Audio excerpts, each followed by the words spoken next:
Bismillahirrahmanirrahim. Assalamualaikum warahmatullahi wabarakatuh. Selamat malam Bapak Ibu sekalian. Selamat bergabung kembali di webinar LKP Konsultan Indonesia periode 33.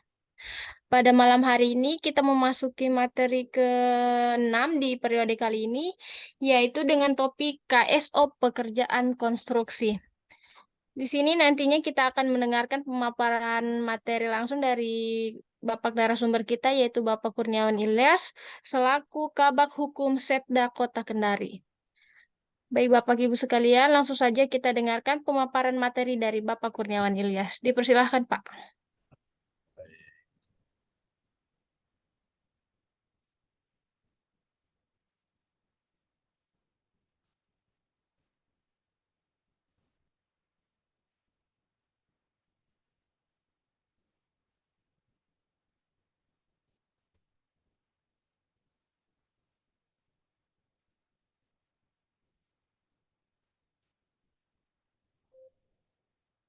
Ya, Assalamualaikum warahmatullahi wabarakatuh. Selamat malam, Waalaikumsalam warahmatullahi wabarakatuh. salam sejahtera untuk kita semua. Yang saya hormati peserta di room Zoom ini, yang saya hormati moderator. Materi malam ini materi tundaan dari sebelumnya dengan topik pembahasan bagaimana sebuah KSO. Jadi KSO ini kerjasama operasi untuk pekerjaan konstruksi. Nah, untuk menentukan dapat tidaknya sebuah pekerjaan konstruksi dilakukan KSO, maka harus memenuhi syarat-syarat atau kriteria yang sudah ditentukan di Peraturan Presiden Nomor 16 Tahun 2018, Peraturan Presiden Nomor 12 Tahun 2021, Peraturan LKPP Nomor 12 Tahun 2021 itu sendiri. Jadi termasuk juga Peraturan PUPR ya Nomor 10 Tahun 2021 tentang resiko ya. Jadi ada beberapa ketentuan yang mengatur hal tersebut. Nah, KSO ini ketentuannya untuk pekerjaan konstruksi ini harus memiliki ya kualifikasi usaha besar dan usaha besar. Jadi kalau kita ber-KSO harus punya kualifikasi usaha besar dan usaha besar itu sendiri. Memiliki kualifikasi usaha menengah dan menengah. Jadi harus setara ya, setara. Memiliki kualifikasi usaha besar dengan kualifikasi usaha menengah. Paling tidak satu tingkat di bawah dari kualifikasi usaha. Yang keempat adalah memiliki kualifikasi usaha menengah dengan kecil. Berarti menengah dan kecil. Jadi tidak boleh ada KSO kerjasama operasi kualifikasi usaha besar dengan usaha kecil. Ya, paling setara atau satu tingkat di bawah kualifikasi usaha. Dan kualifikasi usaha kecil dengan usaha kecil sendiri. Jadi pengaturan KSO kita bisa lihat di Peraturan LKPP Nomor 12 Tahun 2021 tentang pedoman pelaksanaan pengadaan barang jasa melalui penyedia. Nah, ada larangan ya, ada larangan dan KSO yang saya sebutkan tadi ya, yaitu penyedia jasa dengan kualifikasi usaha dan kecil. Itu tidak boleh. Yang kedua, penyedia jasa dengan kualifikasi usaha kecil, penyedia jasa dengan kualifikasi usaha kecil, dengan kualifikasi usaha kecil untuk pekerjaan konstruksi itu sendiri. Itu larangan. Nah, KSO ini ya, kalau lead team ini apa lead team? Ini pemimpin sebuah KSO. Ya, syaratnya harus memiliki modal paling tinggi ya di atas 70%. Harus memiliki kualifikasi setingkat ya atau lebih tinggi daripada usaha atau kerjasama operasi itu sendiri. Jadi itulah di KSO. Nah, untuk jumlah KSO ya, jumlah yang boleh mengadakan KSO adalah dilihat dari kriterianya ya, kriteria kompleks dan tidak kompleks. Kalau untuk tidak kompleks pekerjaan konstruksinya ya, dan kita akan bahas apa itu kompleks. Untuk pekerjaan yang sifatnya tidak kompleks itu paling banyak 3 perusahaan, paling banyak ya yang KSO. Untuk pekerjaan yang sifat pekerjaannya itu kompleks dibatasi paling banyak 5 perusahaan. Itu ketentuan di peraturan LKPP nomor 12 tahun 2021. Nah, kalau mau melihat sebuah kompleksitas itu harus dilihat dari resikonya. Ya, resiko ya, kalau dilihat di peraturan PUPR nomor 10 tahun 2001 untuk melihat kompleks atau tidak dilihat dari resikonya. Dilihat dari waktu pelaksanaannya dan nilai HPS-nya ya. Jadi kalau nilai HPS di bawah 10 M, waktu pelaksanaannya 5 sampai 12 bulan, maka resikonya kecil ya. Berarti dia kategori tidak kompleks ya, tidak kompleks. Jadi ini ketentuan yang mengatur tentang kriteria tidak kompleks. Sekalipun nilai pekerjaannya ya di bawah 10 M, tapi resikonya kecil. Jadi dia kategori atau kriteria resiko kecil ya, resiko kecil. Nah, kalau dia di bawah 100 M, kalau di bawah 100 miliar ya, 100 miliar dengan waktu pelaksanaan pekerjaannya 8 bulan sampai 24 bulan, maka dia resiko sedang ya, dia resiko sedang. Jadi kalau dia resiko sedang berarti sudah bisa dipastikan ya, dia kompleks ya, dia sangat kompleks. Nah, bagaimana menentukan nanti kita lihat. Sama halnya ya, kalau di bawah 1 M ini tapi pekerjaan waktu pelaksanaannya itu 5 sampai 7 bulan saja dalam penentuan pelaksanaan pekerjaan, maka dia resikonya besar. Ya, dia resikonya besar. Jadi selain dari nilai HPS-nya, waktu pelaksanaan, maka akan menentukan resikonya. Ini bisa kita lihat di peraturan PUPR nomor 10 tahun 2021 sendiri ya, itu ketentuannya. Nah, sama halnya ya di atas ini ya, di atas 1T ya, 12 bulan sampai 3 tahun ini ya. 1 tahun sampai 3 tahun resikonya besar. Sampai 1T, 900 miliar dan seterusnya. Jadi untuk menentukan resiko dan kompleksitas suatu pekerjaan, salah satunya ukuran di HPS dan waktu pelaksanaan. Nah, teknologi ya. Jadi untuk menentukan juga dari kompleksitasnya itu dilihat dari jenis ya, jenis teknologinya. Nah, untuk jenis teknologi ya, untuk jenis teknologi sederhana ya, kita bisa lihat ya pesawat kriterianya ini kita bisa dilihat di peraturan PUPR nomor 10 tahun 2021. Bor, perkakas, sabit dan lain-lain. Mesin sederhana, mesin asa, mesin tuang, mesin cetak, kompres, pesawat dan lain-lain. Kalau teknologi madya, jadi teknologi sederhana dan ada madya. Kalau teknologi madya ya seperti keran mobil, keran kelabang ya, keran portal dan seterusnya. Alat angkut ya, pesawat angkut, forklift ya, pesawat hidrolik, tenaga penggerak dan seterusnya. Nah, jenis mesinnya ya, mesin pompa, mesin penghancur, mesin penggiling dan seterusnya, mesin bor, mesin dir dan jadi untuk alat berat ya, untuk alat berat ya seperti pako, eksavator, bulldozer, loader, scraper, astrofinisher, tandem loader dan seterusnya. Ini kita bisa lihat di PUPR ya nomor 10 tahun 2021. Ya, jadi untuk menentukan risiko kompleksitas suatu pekerjaan dilihat dari tadi HPS, yang kedua waktu pelaksanaan dan ketiga dengan teknologinya, teknologi yang digunakan. Nah, penentuan resiko ya, ini tadi ini resikonya. Jadi dilihat dari teknologi tinggi ya. Ini sederhana, ini madya dan ini teknologi tinggi. Ya. Apa saja ini ya. Dengan kapasitas spesifikasi teknis misalnya keran mobil atau keran kelabang atau keran portal, keran magnet, keran lokomotif, pesawat hidrolik atau pesawat pneumatik ya.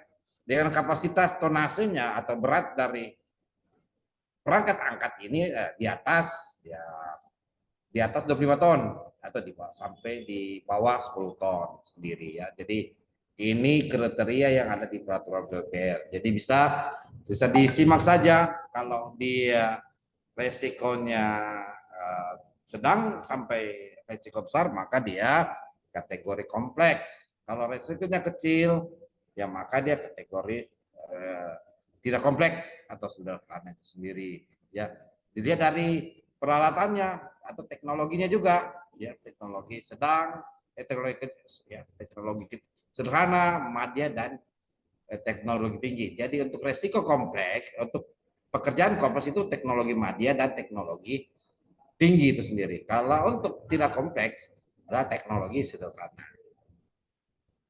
Sama ya, kalau untuk klasifikasi usaha misalnya, untuk pekerjaan gedung, jenis usaha rumah tapak misalnya. Ya, ini kan tingkat resikonya ya, untuk melihat lagi apakah jenis pekerjaan tersebut seperti pekerjaan cut and fill atau pracetak atau peralatan konstruksi. Apakah dia masuk di peralatan ini teknologi tinggi, madya atau sederhana. Kalau kita lihat dari teknologi madya dan teknologi tinggi, maka dia tergolong ya pekerjaan kompleksitasnya tinggi ya, dengan keselamatan konstruksi yang besar ya. Kalau di bawah ini tipe pekerjaannya ya, slope pekerjaan ya, slope pekerjaan di bawah 150 derajat ya, jenis tanahnya batu dan lain-lain. Nah, itu untuk menentukan kompleksitasnya suatu pekerjaan atau tidak. Nah, ini juga ya kita lihat dari resiko ya, tingkat keparahannya juga ya, kita bisa lihat tingkat keparahannya sebuah pekerjaan misalnya equipment atau material ya. Dilihat dari deskripsi HPS ya, besar kemungkinan terjadinya, kemungkinan 2 kali terjadi setahun, tingkat keparahannya 5 dan seterusnya ya. Ini kita bisa lihat ya, kita bisa lihat kolom klasifikasinya ya, 1 dikali ini ya. Hampir terjadi, sangat mungkin terjadi dan mungkin terjadi ya. Jadi ini kita bisa lihat tentang skala keselamatannya juga ya, equipment, peralatan dan materialnya sendiri ya, gitu. HPS itu hampir sering terjadi nih ya, hampir sering terjadi. Nah, penentuan kerapatan itu juga ya kemungkinan terjadi ya, kemungkinan terjadi, hampir tidak pernah terjadi juga ya. Itu jadi dia lihat dari rumus kekerapatan dan keparahan itu sendiri ya. Jadi kalau untuk penetapan resiko untuk 1 sampai 4 ya, 1 sampai 4 ini berarti skalanya kecil. 5 ya, 5 sampai 12 ya, berarti skalanya resiko sedang. 15 ya, 15 ini 15 sampai 25 ya, maka resikonya, tingkat resikonya sangat besar. Jadi kalau untuk menentukan resiko untuk pekerjaan konstruksi dilihat dari kompleksitasnya juga atau tidak kompleks ya. Kalau untuk resiko kecil sudah pasti itu pekerjaan tidak kompleks ya. Kalau resikonya sedang atau resiko besar berarti pekerjaan itu adalah pekerjaan yang kompleks itu sendiri. Nah, sama ya penentuan resiko ya, jenis pekerjaannya, saya gedung misalnya, jenis konstruksi rumah tapak ya. Nilai HPS-nya ya, saya gabungkan ini, saya gabungkan nilai HPS-nya 9 miliar waktu pelaksanaannya, dia teknologi madya, skalanya insidennya ya lebih dari 1 kali pekerja dirawat inap, hilang waktu pekerjaan, alatnya crane ya, slope-nya di bawah 5 derajat, tingkat fasilitas publiknya ya, fasilitas lingkungan publiknya, kerusakan, flora fauna dan sebagainya.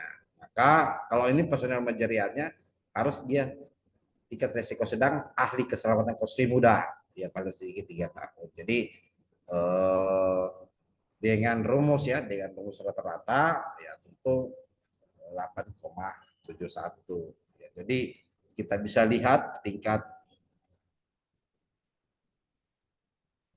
teknologi, HPS-nya, waktu pelaksanaan ya, maka akan berkaitan dengan dia kompleks atau tidak kompleks itu sendiri ya. Jadi kalau untuk menentukan pekerjaan itu kompleks, dia dari resikonya, waktu pelaksanaan, dan ini 3 kompleks ya. Jadi paling banyak tiga perusahaan. Kalau pekerjaan yang kompleks paling banyak 5 perusahaan itu sendiri. Ya, jadi itu untuk menentukan kompleksitas sebuah pekerjaan. Kita lihat dari ya pertama nilai HPS-nya, yang kedua nilai waktu pelaksanaan pekerjaan, ya. Yang kedua, yang ketiga adalah kita lihat dari peralatannya, ya, peralatannya. Itu yang paling utama, yang paling mendasar. Pertama HPS-nya, yang kedua peralatannya, yang ketiga tadi waktu pelaksanaannya itu sendiri ya. Waktu pelaksanaan pekerjaan itu sendiri. Jadi untuk menentukan sebuah KSO ya selain setingkat ya atau lebih atau maka dia dilihat dari jumlah kompleksitas. Paling banyak ya, paling banyak 3 perusahaan. Kalau yang kompleks paling banyak 5. Demikian penjelasan tentang bagaimana menyusun KSO dengan tingkat kompleksitas dan tidak kompleksitasnya sebuah pekerjaan. Saya serahkan kepada moderator. Baik, Bapak Ibu sekalian, selanjutnya kita beralih ke sesi tanya jawab atau diskusi. Bagi Bapak Ibu yang ingin mengajukan pertanyaan, bisa langsung mengaktifkan mikrofonnya. Dipersilahkan.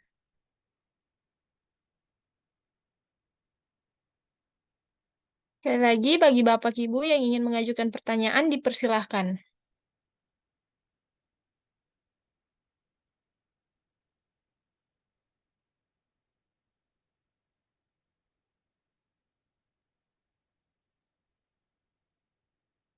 Mungkin cukup ya.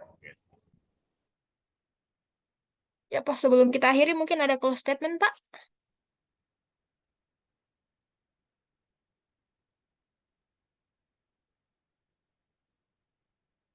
Baik, mungkin kita... Jadi catatan sebagai catatan ya, catatan kita bahwa untuk menentukan kompleksitas suatu pekerjaan, teman-teman TPK misalnya Dinas Pekerjaan Umum tidak langsung melihat dari sisi uangnya saja, tapi harus dilihat dari sisi waktu pelaksanaan pekerjaan, termasuk juga ya melihat dari sisi teknologi yang digunakan. Ya, teknologi yang digunakan, maka itu menjadi dasar atau pedoman teman-teman dari instansi teknis untuk menentukan pekerjaan itu kompleks atau tidak kompleks. Demikian.